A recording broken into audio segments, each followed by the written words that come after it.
our UEC hot selling 8 kW water cooling radiator. Today let's go to learn how to install them. Here are all the accessories of 8 kW water cooling radiator. This is the radiator, water bottle, the bracket of water pump, the bottom bracket, the water pump, 3-meter water pipe. This is the fan controller ball and some screws.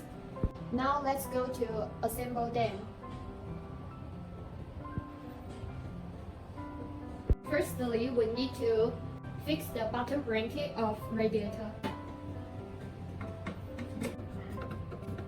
Fix the water pump bracket to the radiator. Use 2 clamps to hold the pump.